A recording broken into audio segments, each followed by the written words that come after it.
Hello. Please tell us about your character in Kutch Express and your bond with Momi. Ah. My character in Kutch Express is called Baiji. I'm Mongi's mother-in-law and mother to Dharmendra Gohil. And they have a bit of a problem with their marriage. And the film is about Mongi coming to realizations about herself. And Baiji is a catalyst in that in some form. She is somebody who supports Mongi, and like Mongi, she supports a lot of women in the village.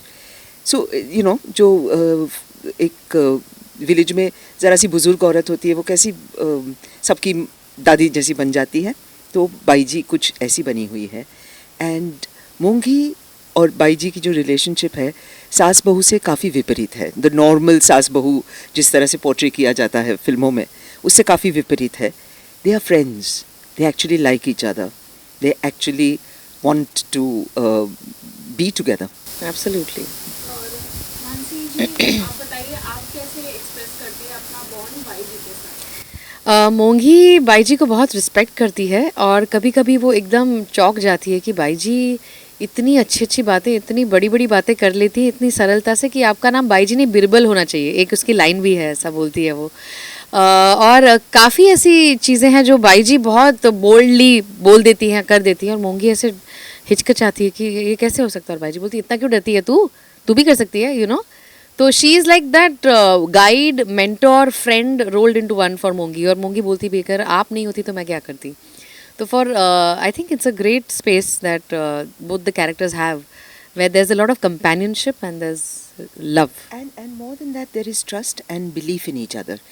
Usually औरतों की कहानियाँ जब कही जाती हैं, और या कही जाती थीं, आजकल वो काफ़ी बदल गया है, लेकिन आमतौर पर औरतों की कहानियों में औरतें झगड़ा करने वाली होती थी. They are on opposite sides. अब कहानियाँ ऐसी बन रही हैं कि no, women do support each other, और सचमुच ज़िंदगी में women do support each other.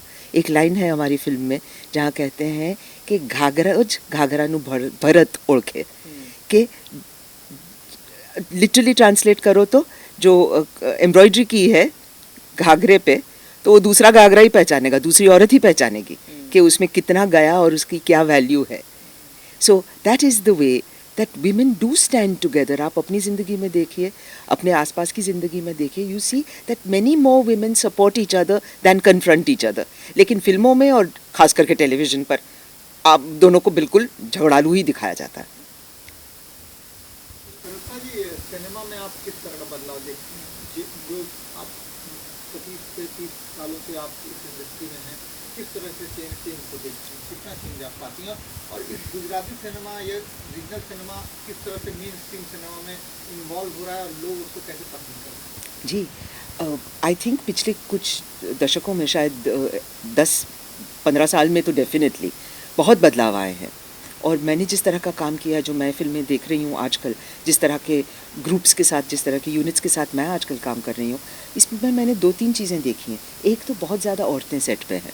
जैसे हमारी फिल्म में सबको ही औरतें ही थी. हाँ, हमारे सारे हेड ऑफ डिपार्टमेंट औरतें ही थी. तो हर क्या कहते हैं कैटेगरी में, हर एरिया में औरतों का योगदान आजकल एक्सेप्टेड है और उसको इम्पोर्टेंस दी जाती है. एक तो वो बहुत बड़ा बदलाव मैं देख रही हूँ. दूसरा बड़ा बदलाव देख रही हूँ कि सेट के ऊपर समानता ज़्यादा दिखाई देती है. There is more democracy on a set. Everyone is treated alike, everyone is treated with respect. बदतमीज़ी कम होती है. मैंने तो मारते पीटते हुए भी देखा है जूनियर्स को. तो इस तरह की बदतमीज़ी आजकल मैंने कई सालों में तो डेफिनेटली नहीं देखी.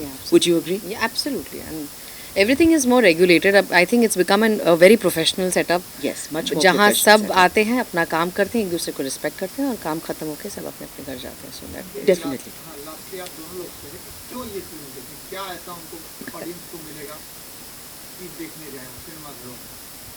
सिनेमा OTT पे कंटेंट होने के बावजूद इस जी फिल्म को जी हाँ, उसके बावजूद इस फिल्म में एक चीज़ है जो OTT पे आपको आसानी से नहीं मिलेगी, वो है स्केल और कच्छ की जो खूबसूरती है, उसको इतने में मोबाइल पे इतनी सी छोटी सी स्क्रीन पे क्यों देखे कोई.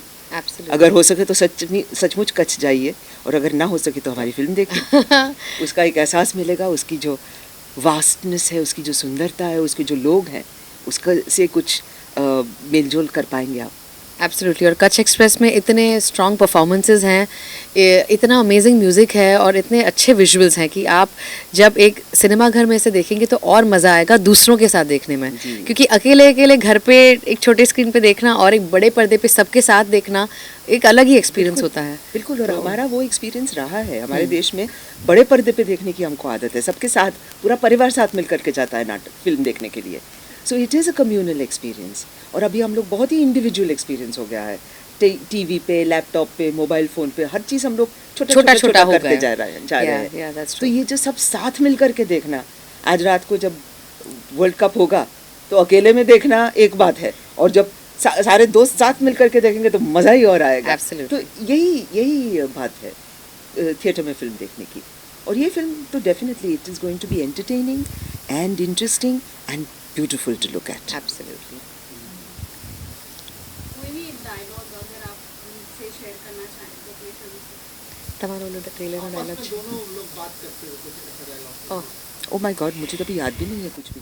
तुमको सब कुछ याद है? नहीं ना બધું નથી याद बट बहुत अच्छे डायलॉग। एक डायलॉग तो है जो मोंगी बोलती है अपनी सास को कि जेवी ढूंढी एवा घऊं, जेवी सासू एवी वहू, हूँ તમારી वगर ક્યાંય नहीं जाऊँ।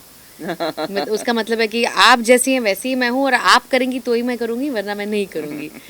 और तमारो मेरे तो बहुत सारे ऐसे डायलॉग्स हैं जो कि बहुत ज्ञानी और बहुत क्रिप्टिक है, मगर क्या बोलूँ। बाइक में कहते हैं हाँ, वो तो ट्रेलर में भी है ना, हाँ, ये चीज़। कि हाँ ये बता कि वो बाइक से पूछती है, क्योंकि उसका बेटा जो है वो कहता है कि तुम अपनी बीवी से कहता है कि बाइक चलाना औरतों का काम नहीं है।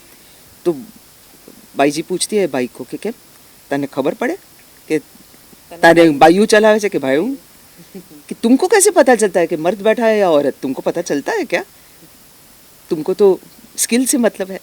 So these are the kind of things कि एक मजाकिया तरीके में, एक मीठे अंदाज में ज़िंदगी के कुछ सत्य दूसरों तक पहुंचाए जाए, ये कोशिश रही है फिल्म की। एब्सोल्युटली। 6 जनवरी को रिलीज हो रही है, तो नए साल पे आप लोगों को मैसेज है हमारे ऑडियंस? जी, रंग बिरंगा नया साल हो आपका, शांति भरा और सहानुभूति भरा, काइंडनेस भरा, एक दूसरे के साथ चलते हुए, झगड़ा कम करते हुए खुश रहें, ऐसा नया साल हो। और ये फिल्म देखने में आपका फ़ायदा है, क्योंकि उसको देख करके आपको शायद कुछ आइडियाज़ आएंगे कि साथ कैसे रहते हैं लोग। एब्सोल्युटली। तो नए साल में आपको बहुत सारी खुशियाँ मिले, हेल्थ हो, प्रॉस्पेरिटी, पीस हो, और आप नए साल की शुरुआत कच्छ एक्सप्रेस के साथ करिए, बाई जी और मोंगी के साथ करिए कच्छ एक्सप्रेस में। आओ जो आओ जो हमारी पिक्चर। Thank you.